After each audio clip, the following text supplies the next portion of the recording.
भगवान विष्णु के प्रिय भक्त ध्रुव की अत्यधिक भक्ति। एक समय की बात है, भगवान विष्णु के अनुयायी और भक्त ध्रुव नामक एक छोटे से राजकुमार की कथा है। ध्रुव की माता का नाम सुनीति था और वह उनके पिता की दूसरी पत्नी थी। ध्रुव का जन्म प्राचीन भारत के एक राजमहल में हुआ था। ध्रुव के पिता राजा उत्तानपाद ने अपनी प्रिय पत्नी सुनीति को बेहद प्यार किया और उसके एकमात्र पुत्र के प्रति अत्यंत आदर रखा। लेकिन उसकी दूसरी पत्नी सूर्ची, जिनके पास एक और पुत्र उत्तम था, भगवान विष्णु के प्रति अधिक भक्ति रखती थी।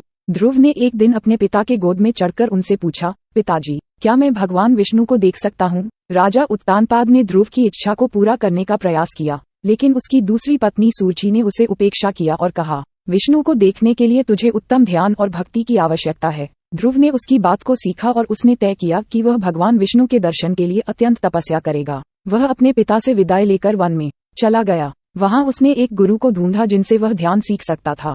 ध्रुव ने गुरु के आश्रम में अपने जीवन का सबसे महत्वपूर्ण समय बिताया और वह अपनी साधना में पूरी दिन रात निरंतर लगा दिया। वह अनियमित आहार पर रहकर बड़े ही दृढ़ नियमों के साथ अपनी साधना करता रहा। ध्रुव की तपस्या और भक्ति ने भगवान विष्णु को अत्यंत प्रसन्न किया। उनका ध्यान इतना गहरा था कि विष्णु ने अपने गर्मागर्म दर्शन देने का निर्णय किया। एक दिन ध्रुव अपने ध्यान से बाहर निकला और देखा कि भगवान विष्णु उसके सामने खड़े हैं। वह बहुत खुश हुआ और अपने कीर्तन और प्रार्थना के साथ भगवान का धन्यवाद करने लगा। भगवान विष्णु ने ध्रुव से कहा, ध्रुव, तुम्हारी भक्ति और तपस्या के लिए मैं बहुत प्रसन्न हूँ। मैं तुमसे खुश हूँ कि तुमने मेरे दर्शन प्राप्त किए हैं। अब तुम मेरी आशीर्वाद स्वीकार करो। ध्रुव बहुत खुश हो गया और भगवान विष्णु की आशीर्वाद को स्वीकार किया। उसकी आशीर्वाद से उसके जीवन की सभी इच्छाएं पूरी हो गईं और वह एक प्रमुख राजा बन गए। ध्रुव की इस कथा से हमें ये सीखने को मिलता है कि भगवान की भक्ति और तपस्या से कोई भी अपने लक्ष्यों को प्राप्त कर सकता है। ध्रुव ने अपनी संकल्प और प्रयत्न से भगवान को प्रसन्न किया और उसकी आशीर्वाद प्राप्त किया।